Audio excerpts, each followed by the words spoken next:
If you allow me to move right ahead, and maybe with a few opening remarks by saying that I have asked Semi, what is this next Media Star session about?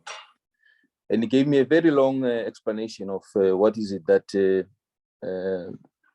the next Media Star session is about, what is it that is trying to achieve together with the participants of this session. And I took a keen interest. I had to go back and do a little bit of cross-referencing in terms of what is it that I'm going to be talking about. As Floyd and Sami has explained, me, I'm an ardent football administrator. My life throughout has been playing football and administering football. So this topic of media, it's a very interesting topic. And by the way, before we start, some few remarks I want to make. I would like us to engage. I would like us to, I don't want to talk for forever and you guys just listen. I'll be throwing some questions. I'll be asking some few opinions so that we make this session more interactive than just me talking on my other side. So as a start, you know, I went and to the dictionary and wanted to understand exactly what do we mean by saying media. What is media? You know, interestingly, I came across a definition that says a media is the plural form of medium. A medium is a, so I would make an example of a road. The road is a medium that allows cars to travel through, you know, and this medium is you talk broadly, not necessarily as a description, but broadly, a media is a medium in a plural form that describes any channel of communication. And of course, this can include anything from printed papers, digital data. It encompasses art, news, education content, and a number of other forms of information, you know. So as a sports administrator, I have been engaged with media for the longest of time. And believe it or not, it is only when I was preparing for this session that I realized what exactly media refers to, you know. So also, when you go back to the opening remarks, we as football practitioners, we're not media people, but we rely largely on media practitioners to be able to disseminate information, to be able to communicate our internal affairs, to clarify issues at the club level, and also just to give a basic information, not only to our fans or followers, but to the general public as a whole. So most of the time we are responsible as football administrators for the content or the news which are transmitted through the media. So people will say, but now we are confusing our Senzo. What do you really mean? I said, okay, let me go back and say, what are the different types of media? Maybe that will explain where I'm heading with this lecture. We have news media, which is takes mass media elements and uses that particular platform to a certain targeted audiences or even the general public. We have social media, we have web media, we have print media, and there are other various forms of media. So media alone is not necessarily the content or the news or whatever that is transmitted. It is just the platform that is used to transmit those. You have people that are more involved in writing stories or writing up reports on football matches. We have people that are ardent reporters on any football matters, and they will use a number of different types of platforms. They will use the newspapers we get in the mornings. Some people now are more moving towards the websites. They would rather have their stories published on websites. Others will just have teasers on social media that is pushing you to go to the main website so you can get the story. Some people are using blogs, you know. Some people are ardent blog writers, people who are engaging in blogs. And the most common one that we see now is the media that is used by clubs, or I should say sports organizations themselves, which people might term it as their own propaganda tool. where they will not necessarily report, or rather report on things that are negative that to their club's organization, but they will always give information around positive things happening in the club, the signings, the successes of the club, But you, as the students of this club, it is a responsibility now to do more work to establish exactly, if they're telling us they are signing this player for $10 million, where do they get this money to sign the player from? How are they administering their affairs? So media for me is something that allows people to interact, gives people an opportunity to be able to form their own ideas around the happenings of different sporting organizations. So also, just as I said, I want us to be more interactive. So as the future of the next media star yourselves, you will be engaged with all these different types of medium, and surely you will not, all of you used one or two or three of these mediums. However, there must be one or two types that are more appealing to you, and as an individual, to transmit the news and content that we as sports people generate. I am focusing more on sports administrators because it is just a unique situation that I have to talk on media issues as a sports administrator. However, we all know that majority of the news, majority of the content that is pushed through media, it has everything to do with the players. You hardly, which something is new. Semi, if you are listening, you'll hear that in the recent years, I've seen the rise of administrators being talked about more than the players, which is something that I don't really subscribe to. But things have changed. We've been held responsible. People want to know. So we are direct in front of the media to be able to address all these issues. So before I talk too much or get any further, I would really want to discuss a few questions around the issues of media, in terms of what kind of content is expected from us as senior football administrators. Is that content really credible? Do we as administrators provide accurate, trustworthy content? How accessible are these administrators? Is Senzo accessible if you need to clarify something? Also, why would you want to go to Senzo for something that can be clarified by a PRO, for instance, or a spokesperson? Do you have any, are you always available to answer questions that media are posing at you as administrator? What are the do's and don'ts as an administrator when it comes to media? These for me are very important and critical questions that you as media practitioners need to ask yourself. Of course, they're coming from me because I have to ask those questions myself. I cannot be somebody that is not trustworthy. I give false information. I run away from media when I need to account. So as a start, maybe just to break the ice so that I can get to where I want to get with this class. If I ask a question to the class, do you think that most of the administrators are credible people? Do they always give accurate information, or do you always lie to you and say we are signing a player, but the next thing the player is not signed, or we say we're not signing a player, but the next thing we are going to sign that player? How do you find the interaction with the administrators? It doesn't have to be at the highest level. There might be a manager at a first division club that you interact with now and then. How do you find your interaction with them? Do you find administrators people that are open in terms of the media-related engagement? Let me hear from you, the class captain. Can you coordinate that, and let me find out from the panel, how do they see the administrators in terms of their responsiveness on issues that are related to the club? Are they willingly open to give feedback? Are they willingly open to give information that the media requires? I will pause here. Okay, thank you, sir. If you have, if you want to say anything or you want to answer anything, you just indicate by raising up your hand or using an emoji to raise up your hand.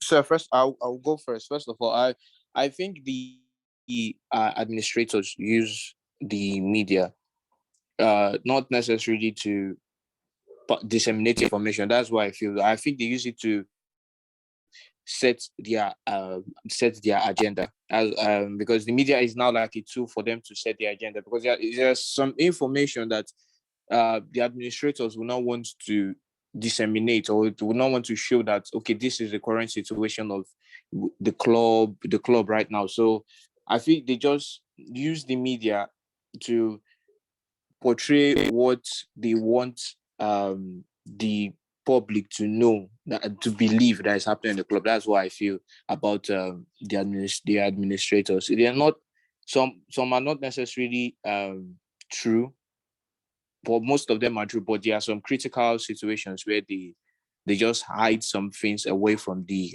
public through the media. Okay, I take that point. I'll come to it. Anyone else? Is there any other person that wants to say anything? Just indicate by putting your hand up.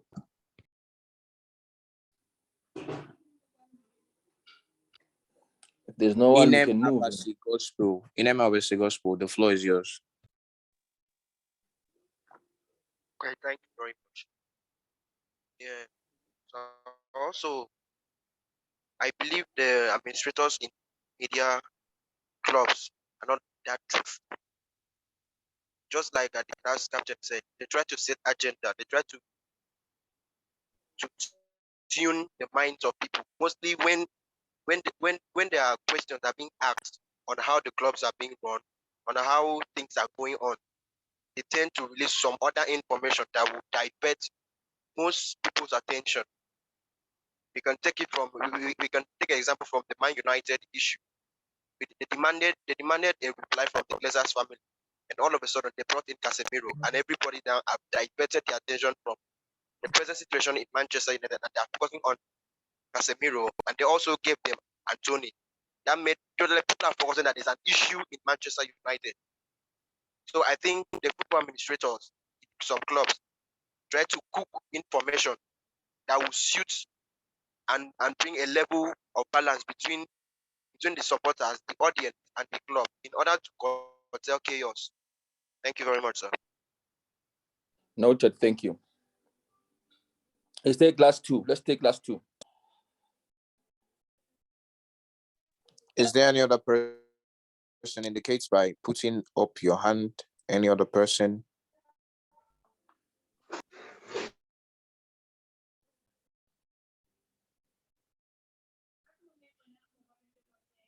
If not, we can move and deal with those two remarks from yourself and the other colleague. Please bear with me. I don't have the full screen to note who said what.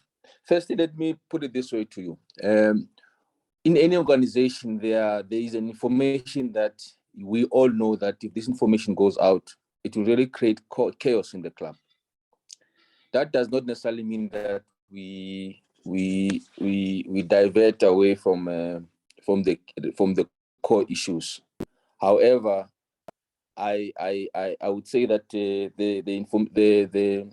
the agenda setting phenomenon of most of my colleagues, I would say, of pushing a certain agenda, it's not only at the football club, it's everywhere where the organization are trying to push their club to a certain direction. However, the reason I've asked this question is just to illustrate to the class that in everything that is happening, even in media, there are issues that are called trust issues. There is no way that an administrator would just divulge information to just anyone that just picks up a call or sends an email inquiry and say, hey, we hear that we are about to sack the coach next week. So can you give us a feedback and tell us what is happening? Of course, I will acknowledge your email inquiry, but probably I will respond after I've already made an announcement that I've sacked the coach. Why? Because I have to guard the interests of the club. That is something that we can never run away from in terms of how some of the information is disseminated. But let me make an example of maybe a player has fought with the coach at the club, and then we don't give the details of such incidences. That for me would be something that I would definitely deal with it differently. Number one, you have to go on record and do make your audiences, or even that particular journalist that is asking this question, make him aware, yes, indeed, this has happened. This is the background. These are the issues that transpired. This is what has happened. However, this is how we are managing the situation. Because indeed, we cannot be wholly forever as a club. There are things that are happening internally that we would wish that the media will not get hold of. However, it is how we communicate those without lying, without diverting attention, but making sure that we respond responsibly as a club. So yes, I agree with you that most of the administrators will try and divert from the real issues that are happening with the club. But that does not necessarily mean that they will not address these issues. And also, when I was talking about the relationship that administrators has with a journalist, I was meaning things like, there are journalists that are new in the field. There are journalists that know exactly at what level of interaction can I interact with the club. All the journalists all over the world, there are certain journalists that will always have a privy to certain information. And that happens because there's been relationship that has been built over a period of time, and sensitive information is sensitive information. We cannot run away from it. It is how is given back to the public, because whatever you communicate, you must be very careful. It cannot and will not always be received the same way by everybody. People have different opinions on it. So we have a responsibility as administrators to report factually, but very careful in the interest of making sure that we don't mess up the organization that we are representing. So also, let me not lose my track of thought. Also, the reason why I pose this question is just to also say to the class that in your trainings and teaching of becoming the top or the next media stars, you need to understand that relationships are very, very important. You need to also have an understanding that there are stories that will really, really, really break the organization. And those stories would really find it difficult to get to the main news. But because of relationships, you can sit with with a journalist or a media practitioner that can ask you questions that are very, very pertinent. But because of relationship that we've built for all this time, you are able to open up and say, look, these are the issues that are happening in the club. We're having problems 1, 2, 3, and 4. This is how we intend solving this problem. This is why we have not come out with this information. However, I would beg, or rather I would ask that, yes, you're going to report. I cannot tell you how to do your work, but we ask you that you do it responsibly. It's not always that everything that is happening in the club must be in the public eye. Some other organizations which are not sports organizations are lucky because there are certain information that can never land on people's ears, or the public will never know about it, because these are the very, very critical informations that may break or make the organization. So I'm trying to emphasize the fact that there's also an importance of relationships, a relationship which is just not on an ad hoc basis where you just call an organization and wanting information, but a relationship that we've worked with this person, we've had our ups and downs. We understand this journalist is also a credible journalist, is somebody that is honest and trustworthy. We can also be open in terms of how we communicate. And you as media practitioners, you need to build that. It doesn't come overnight. You have to build it. When I sit down and take a newspaper and read your articles, I should be comfortable to say this guy is very responsible. Is sticking to journalistic principles, getting both sides of the story, not being biased, then such journalists, we as administrators come more comfortable to interact with them, because now we know that they are also reputable individuals that were able to, at a very high level, deal with issues. So if I move ahead, I said that there's importance of relationships between the media practitioners and us administrators. Not because we want you to hide, or we've got an agenda that because there's a new thing, there's a new trend that now certain journalists, they will report only on certain matters because they are paid, or they are manipulated, or they work for a particular individual in a club, so they will only write good stories. No, I don't subscribe to that particular assertion. All I can say is that it is very, very important to have relationships. There is no way that a person can just call you out of the blue that you don't even know, you've never met, you've never spoken, and ask sensitive things, and you also can open up as an administrator. It doesn't work that way. So you, as the next media star participants, it is important for you to start building relationships. The relationship doesn't mean that you need to be only writing good stories about the club. No, but you should be critical in your reporting, critical in how you're doing things, but be matured, be responsible, and be somebody that I can have a discussion with you, so that I know that after the discussion, whatever you put out there will be something that is more balanced. So we also, as administrators, we are very wary of who we interact with and how we interact with the individuals that we come across in the media space. I don't know if there's a follow-up questions or if you can move to the next topic.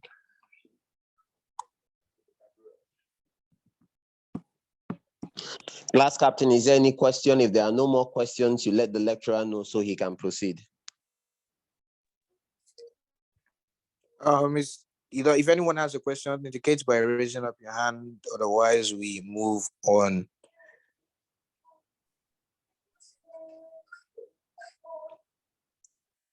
So Inem Abasi Gospel has a question. Inem Abasi Gospel, the floor is yours.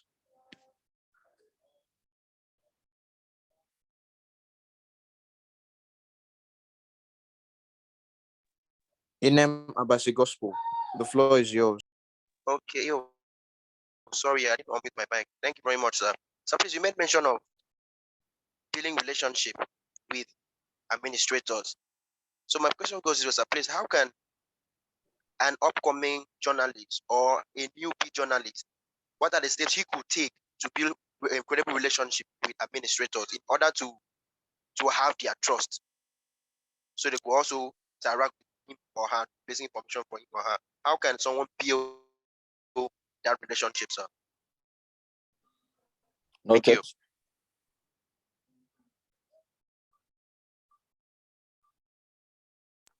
Anyone else? Sir, I don't. Okay, Kenneth West, the floor is yours.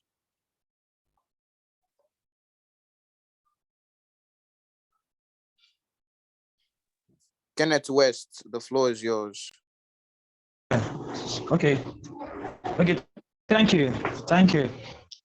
So I want to ask, like, not every information the administrator give out, being that it will create chaos. So, what is there to open up and give information?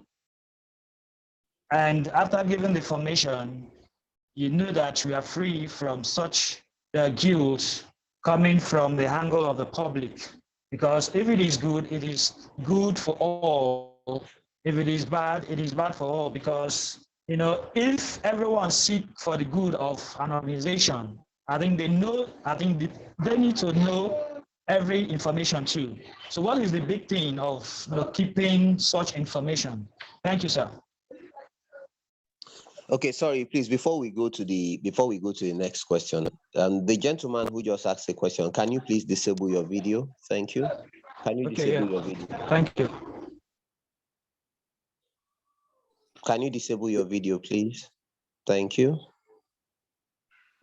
Let me start with the last question of saying that we should report everything. Let me make an example. class.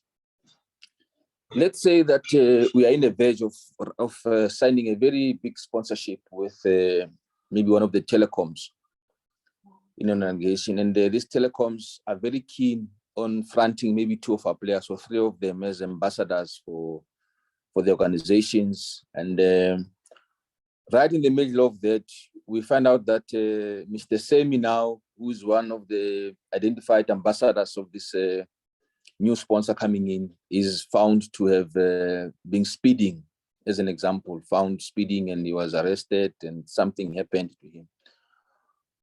Whose interest is it to go out and lambast to say, yes, yesterday, Semi was arrested at 4 a.m. He was found with women in the car, and this is not good for the organization, and we will run into the police to find the full report and all those other things.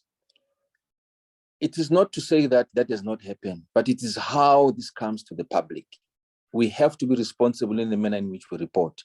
Of course, you as journalists, you would want to know everything if we had to about what is happening in the organization. It cannot happen. I can tell you with all the experience I've had in the football administration, it cannot happen. However, I am not supporting the idea that we should be hiding everything which is happening in the club. We should not share information, no. But if a responsible journalist, which I have a relationship with me, calls me up and says, Senzo, we heard that this has happened last night. What is your comment? Before I even comment, I will tell him, yes, it's true, this has happened. And I will give a background of what has happened. But I will just be honest enough to say, but there's another angle that we have to look at this. This individual that we're talking about, we're in the verge of running sponsorship. And that's information, when it goes out in a very reckless way, it might cause harm to the organization. It's not like we are hiding because we have to hide. No, there are very sensitive things that can affect the organization going forward that must be reported in a more responsible way. You know, in a headline that says a drunkard Senzo was found speeding on the highway yesterday ahead of the signing of the big sponsorship. Already you've ruined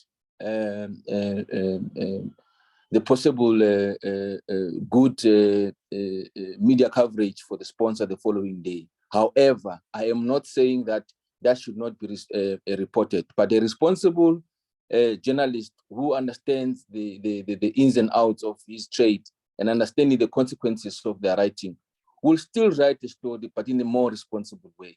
You know, so I cannot dictate as an administrator how media people should write. I cannot dictate how they go about their business, you know, the angles that they take. But all I'm just advocating is that there need to be a relationship which allows for a very candid discussion, but also responsible reporting. And it's different when you're saying that Senzo was found to have mismanaged $100 million from the coffers of the club, and he used this money for this and that. That is something different, because there is no relationship and everything. It's something that is needs to be reported on. It's something which is wrong. Somebody stolen from the club. Somebody has really, you know, messed up in that organization, in the organization. So it's two different things. Maybe I'm using the extreme examples, but I'm trying to say that remember, media should not be seen as enemy to administrators. Media should be seen as a tool to administrators. Also, media, while they are doing their work, they must also be responsible in their reporting, because they're very same organizations that they report about on a daily basis. Also, I mean, contribute to the livelihood and the existence of the media practitioners. So I'm not saying that people should not report fully of what is happening, but the manner in which we report is also very, very important.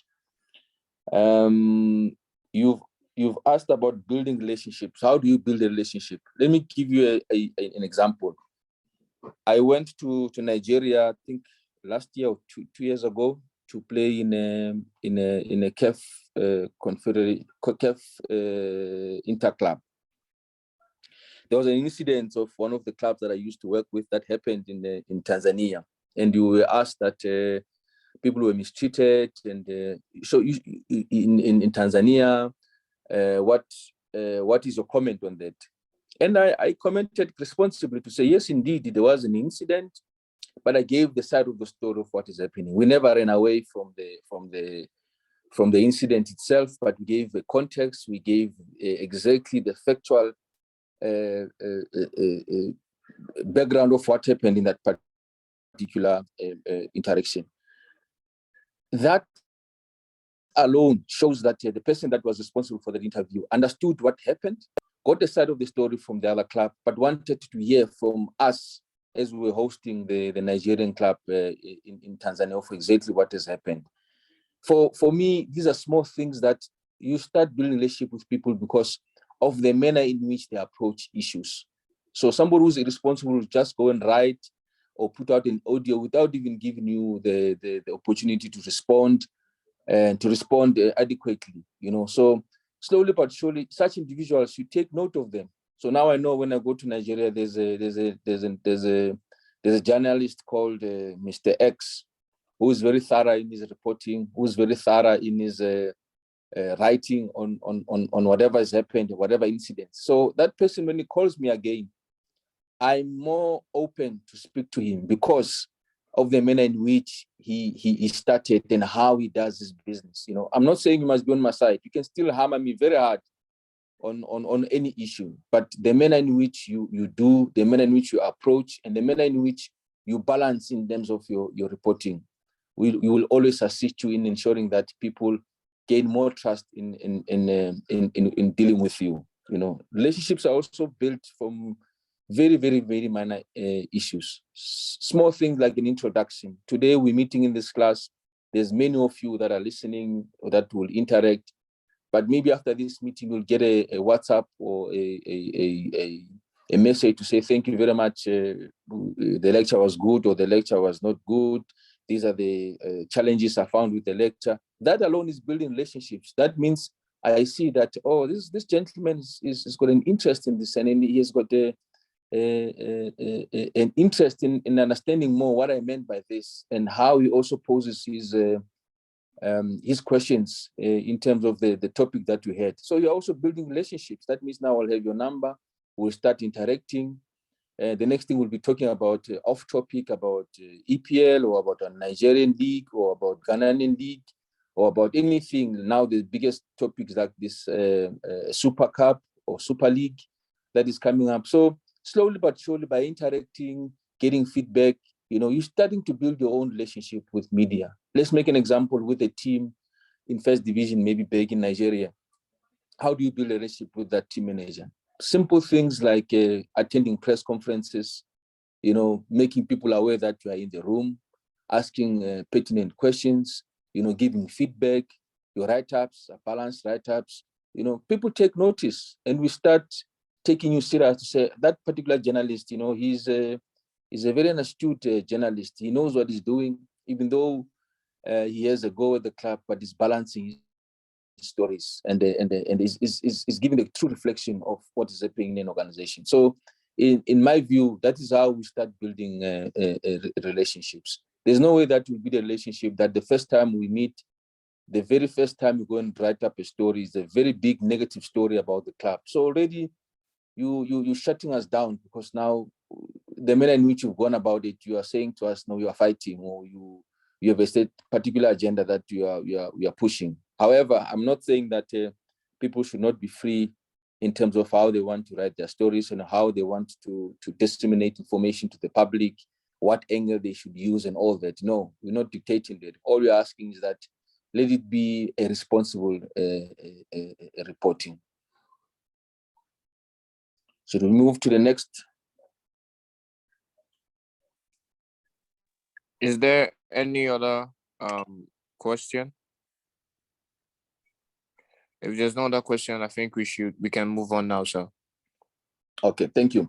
I think, as I said, I came to this class just to give a perspective for the administrators, and I've spoken about two key issues, which are issues of building relationships. I spoke about credibility, trustworthiness, and a balanced reporting. Those for us are things that we really appreciate, or rather, let me say, I appreciate from the journalists or from people who are gathering the news, because in that way, that even if you are at fault, whoever is reporting on these issues will always put out credible stories, even if those stories are against you or they paint you as a club or individual in a bad light. Those are also important for us as administrators, because they assist in shaping us going forward. I will know that I had a very bad media week last week because of something that we did as a club. Maybe we overcharged our fans because there was a big match, so we took advantage of our fans. Instead of paying 5,000 naira for the match, we took the match to 20,000 naira, because we know that there's an interest from our people. Some people will criticize that you've blocked a lot of people out because you agreed as a club and everything. Those are the things that we'll take back as administrators to say, but how do we balance this? How do we ensure that we don't mistreat our people the manner in which we've mistreated them? Or maybe the best thing is to go out there and have a press conference and explain to them why certain matches are charged this much and certain matches are charged this much. We explain to your audiences. Sometimes it makes life a little bit easier. But as media practitioners, it will always be your responsibility to hold us accountable. That does not mean that we must be we must be open to abuse, or we now must be put to court because now there's something has come up from the club. All you're asking is that let's have an open discussion. Let's be frank on issues, and let's report responsibly. Sometimes I get a lot of questions to say, but we called you 10 times, you didn't come back to us, and we went ahead and wrote a story. That is something that is usual when people are running away from accounting. But I can tell you that most administrators will always want to be given an opportunity to the right of reply, and give the other view in terms of whatever has happened in the club. So in few sentences, I would like to really emphasize that as much as media is important, I think also media should understand that the organizations that they are reporting about or interacting with are also important to them to ensure that they move forward. And also, people are different in their approach. There are those journalists that will just want to hammer all the time. Their reporting is negative all the time. Their reporting is about the bad things that are happening in the organization. Fair and good, only when it's done responsibly with facts. That assists us as administrators to always be on top of our agenda in terms of what we are administering. But as a young coming or next media stars, it is important to also craft your own way of doing things. I know there's this notion that bad stories sell, but sometimes best stories also sell, because you might decide that I just want to cover the positives that I see out of maybe Nigerian league. Not to say that there's too many or too little positives, but you may just decide that that's what I want to report on.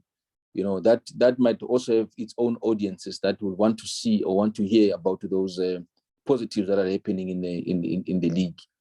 But we can never dictate as administrators. I would just like to say that there will be instances that some information will be disseminated. There will be instances that will delay in giving information, and there will be instances that it will be just difficult for us to give information, except maybe to craft the information in a way that it does not really create chaos in our organization. And that's why we also have our own media practitioners within our clubs, so they assist in that regard. Because if we don't have that, that means that that particular department of media will create problems for the club. Instead of focusing on the 90 minutes on the pitch, we will be focusing too much on off the pitch issues, because now we have not really aligned and strategized in terms of how we want to manage the media operation of the organization.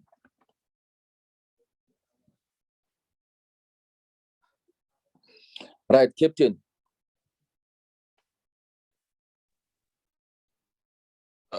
Okay, so I don't know if there's any other question. If there's a question, it would usually signify by raising up your hand. If there's no question, I think we can move on.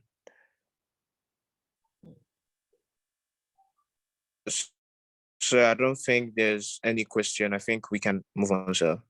Yeah. So I think the last part that I like to do, and that as we close this session, is just a very small part that I would like to pose questions to you guys as the next media stars. You know, why would you want to be in the media space? What type of stories excite you? You know, there are people that like stories that talks about players. Others, they just focus on leadership. Others focus on the government vis-a-vis federations. Others are just happy to hear about the frills or the side shows of the players' wealth, the players' well-being, or players' mismanagement of their funds and things like that. You, as the up-and-coming next media stars, how have you internalized your role in the media space? What is it that you want to put back to football or to sports in your writing or in your media practicing? You know, if maybe I can get one or two of you to understand. Also, it's really important for us as administrators to understand where you guys are coming from. Because most of the time, people want stories because they need to fill up a fan page. They need to get paid for that, and that's the motivation. But there are those that are motivated to really bring a change in how football is administered at the club level or international level, at any particular level, depending where you are engaged as a media practitioner. Maybe I can start with you, class captain. Okay, sir. So I joined the next media star training due to the fact the stories that I love writing. I just love writing about players. I think homegrown talents. That's why I focus on our local players, the players from Nigeria, the players who are Nigerian players making it abroad. I just love writing about the players, their rise, their story, how they how they got to where they are presently, the story, and how we can actually be a role model to others that are looking upwards to be where the players are. So I think that's how I generalize. I love writing about the players, especially our local players, because I don't think they get enough attention as they're supposed to. I think the players in our leagues I don't think they get that much needed attention, and I think I've taken it upon myself to actually advertise our players. That is a very good response, and I think it's something that there is an appetite out there. Even myself, I would like to read exactly who are these up and coming players from Nigeria. You know, that is more informative journalism. That is more of taking me, a person who does not know about that particular subject, to understand it better by reading about these players. And at a later stage, when I see them excelling somewhere in different clubs, then at least I have a little bit of background of where they're coming from. Who from the club is so keen to write about elections and Mr. Pinnick and 13 candidates that are going for the elections? You know, there are type of people that likes that type of journalism. Whom of you are interested in the CAF elections? Whom of you are interested in the ownership and management or CEOs of the club, who must be sacked and who must not be sacked? Whom of you in the club loves that type of media practicing? If you want to, okay. Fortune Best Man, the floor is yours.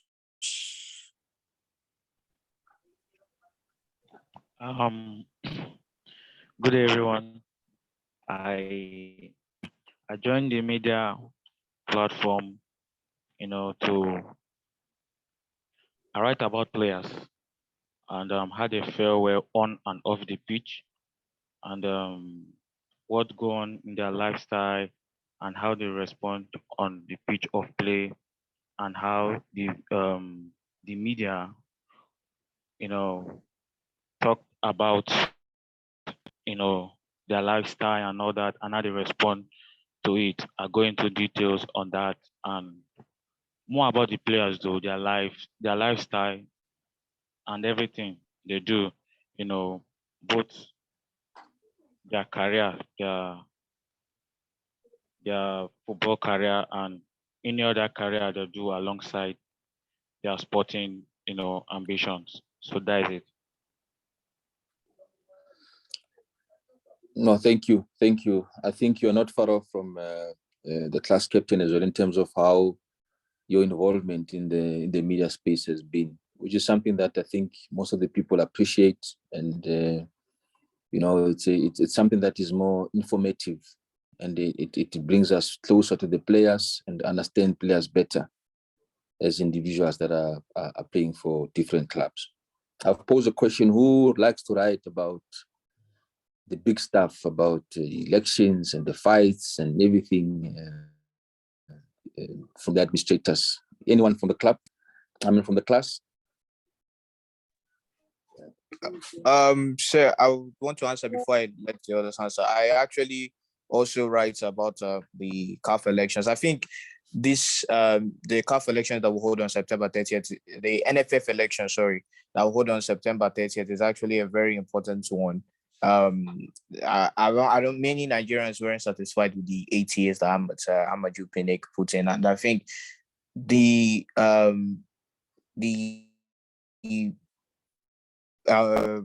candidates, will I say that I've put them talk about Christian Emeruwa, Ida Peter Side, Sheyi Akinwumi, Abayola, the chief of staff to the sports minister. So I think the NFF elections is actually very, very interesting. I follow it. I follow it up a lot. I write stories about the NFF elections. So that's what I want to just point out, sir. Okay, thank you. That's good. So if I need more information, I must read up your write-ups. So after the class, we need to know where to get these stories, because there are people that are just keen and very interested in such operations. It's something that interests some certain audiences elsewhere in the world or elsewhere in the continent. Not everybody wants to hear about players. They just want to hear the match, but they've got a particular interest in terms of the administration of organizations like clubs or federations. So I think it's another angle. But for now, I have two class participants who are interested in writing about players, information on and off the pitch about players. And I hear that now the class captain also interested in this particular topic around elections, governance, and and all the stuff. Anyone else?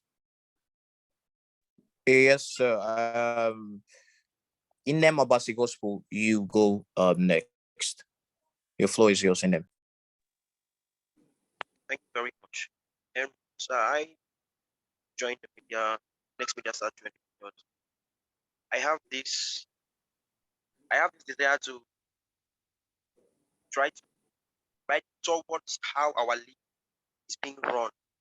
It was surprising to realize that Nigerian Premier League started 1990, I think 2 years before Barclays Premier League was named to Barclays Premier League. And where the Barclays Premier League is now after 30 years, it's far more from where we are.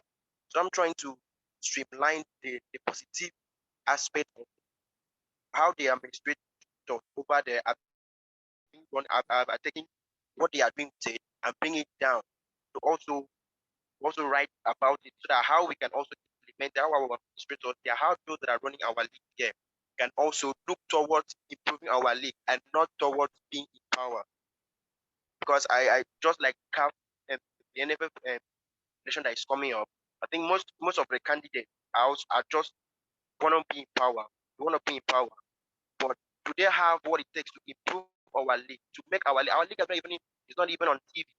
Our stars lack media publicity. They lack the hypes of the media. That is why I choose to partake in this trend. So I could know how to channel my right to spearhead motion and spearhead vision that will make the league better. Thank you very much, sir. Thank you very much. Also, that is very, very important because your approach is very, very important in how you contribute in shaping up the league, in shaping up the proper discussion around the improvement of the sports itself, the improvement of the league. Of course, from the improvement of the league, there's improvement of players as well. So I hope that you start engaging with administrators to get some sense. You mentioned that you, from your own observation, you see that most of these guys were candidates for leadership. You, in your own words, you feel like they're just there for power. So you are very fortunate because you've got a candidate of 13 of them. I'm not sure how many are there. So you can start engaging them to establish exactly why do you want to be in power. Maybe have a session whereby every week or every second day, you have one of them speaking to say why do you want to be in power? What is their manifesto? How they can change the league? How they can improve football? So as opposed to also having your own understanding or your own perception about why they want to be in power. So it's another very interesting topic that I think, as media practitioners can be followed through until the elections are done. Let's take the last one or two.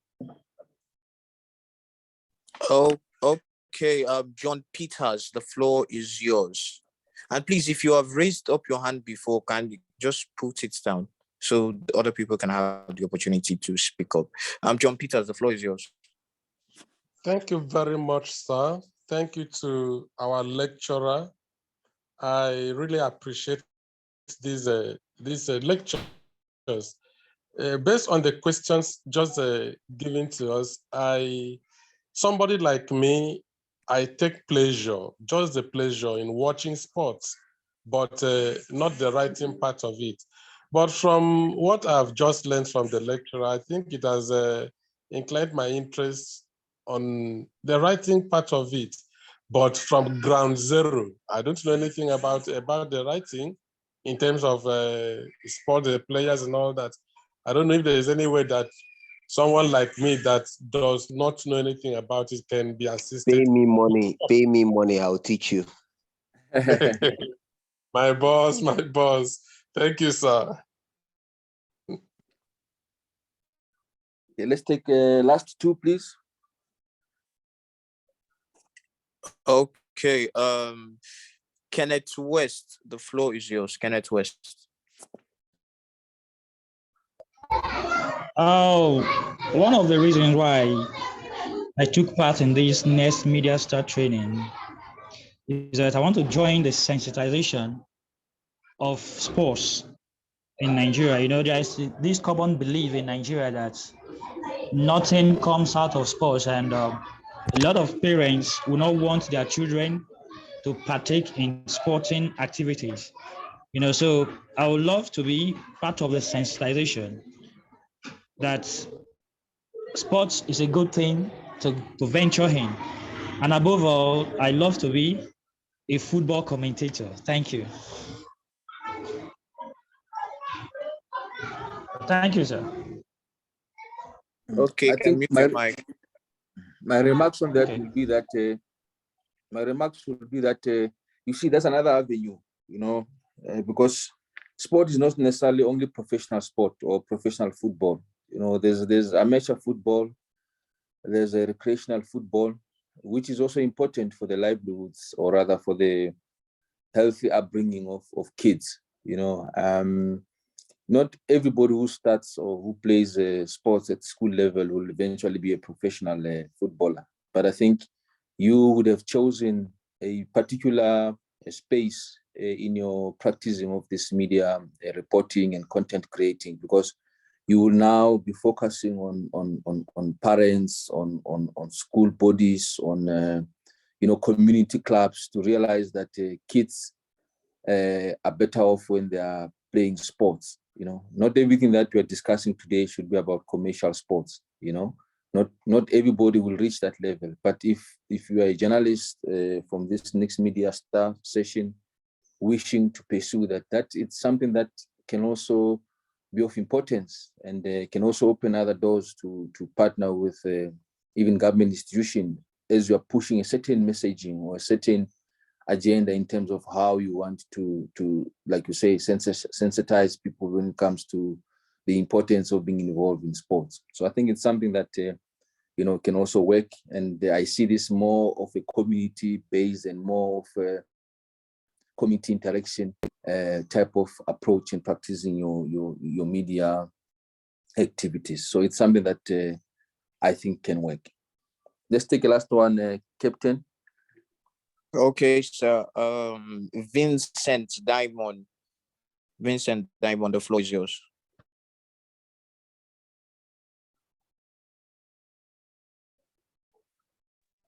Vincent Diamond, are you there? Vincent Diamond. If Vincent is not available, Emeka Tunyi, the floor is yours. Okay, good morning, all, class. I'm more particular about player analysis, analyzing players and all of that, analyzing the game in particular. Thank you very much. Yeah, I think that is a very, very, very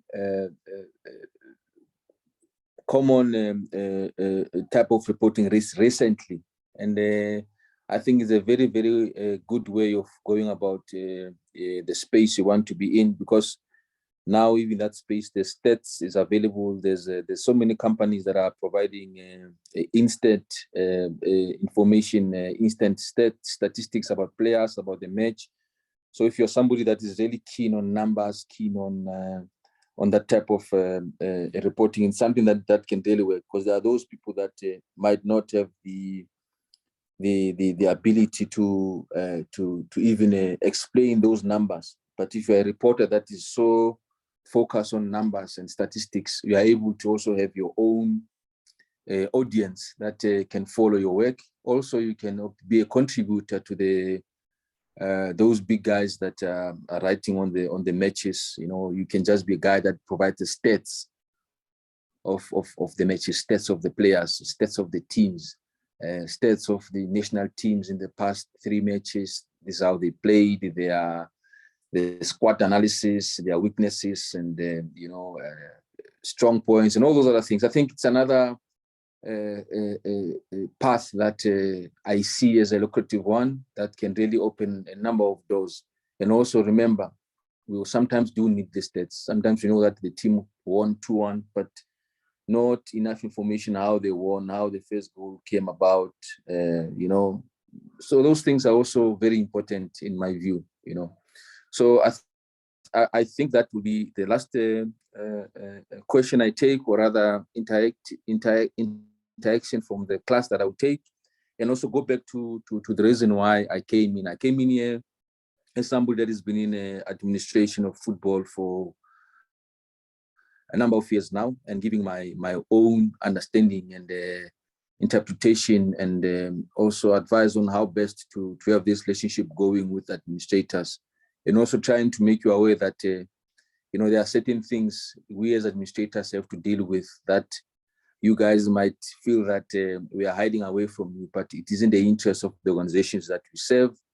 But it's never our intention to hide malfeasance in our operations, or hide a mediocrity work that has been done by us or some of our colleagues, or even our players, or even our coaches. But it is important to understand that for media to also continue, we need each other.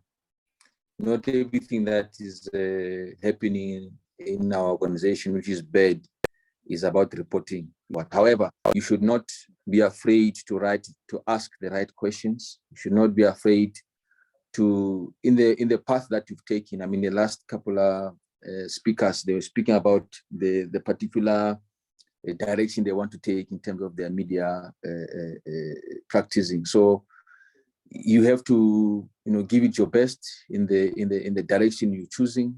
However, never be afraid to ask the right questions. I'm sure that that will assist in ensuring that you become a better media practitioner. And with those few closing remarks, if you allow me, Mr. Semi, I would like to end our session here and to say that this, I know it's called a lecture, but for me, it was a sharing of information and experiences, and also looking at practical examples of how to deal with the issues, especially in the media space. And I would like to say that I'm not a media practitioner. I am not in the media space in terms of professional work. However, I interact almost on a daily basis with media. As such, that is the feedback and the session that I would like to share with everybody that has attended the class today. Thank you very much, Senzo. We don't have the words to express our collective appreciation to you. I'm sure the students are very, very happy, and they have been enriched. Important insight from you today. So on behalf of the students, I want to say a very big thank you to you. We're going to show appreciation as well on social media. We'll have a post there already. Olisa, ensure that all the students get a link to what I've put up on Twitter. Let's appreciate Senzo on Twitter. Thank you very much, Senzo. Unless you have anything else to say, we're done with the session. Yeah, thank you very much, and all the best to all the participants, and all the best to you, Semi, with the vision you have with this next media star. Hope it's something that will ensure that most of our colleagues come in and share their experiences, and ensure that we empower the next generation of leaders in the space of media. Thank you very much. Brilliant. Thank you very much. So while Senzo leaves, I want to crave our indulgence. Can we all remain in the group for the next 2 minutes? I'll brief us all in the next 2 minutes. Senzo, thank you very much. Okay, somebody's hand is up. Emeka, take your hand down. This is not the time for questions. We'll have time for that. First things first, I want to thank everybody who stayed from the beginning of the class up until this time. Appreciate you. That's brilliant from all of you. But then there are some certain house rules which I would want us to respect moving forward.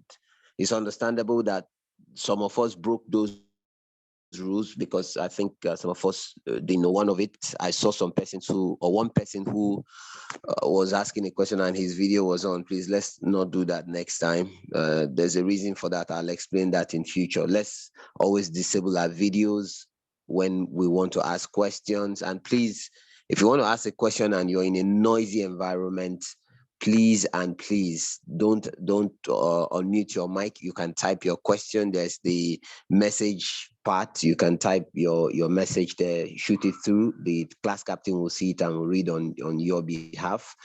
And let's always endeavor to be in class early. I don't think it's right for the lecturer to be in class before us all. And then, like I mentioned earlier, I have a post up on Twitter. Olisa is going to put up that link on in the group. So I want everybody to please go to my Twitter and say a word or two of appreciation to Senzo, so that he sees it and the rest of the world see what we're doing. We're still small, quote and unquote, in terms of the number that we have, but I'm sure that number will grow. I wasn't happy with the fact that only 11 students joined us at 10 a.m. when we had over 70 students in the group. I don't think that's nice. I don't think we had up to 25 students at any stage during this interaction. Not good enough, but I want to assume that because it's the first time, we didn't have, a good a number as we should have had. So for now, that's all I'll say. Just quickly to add as well, when the class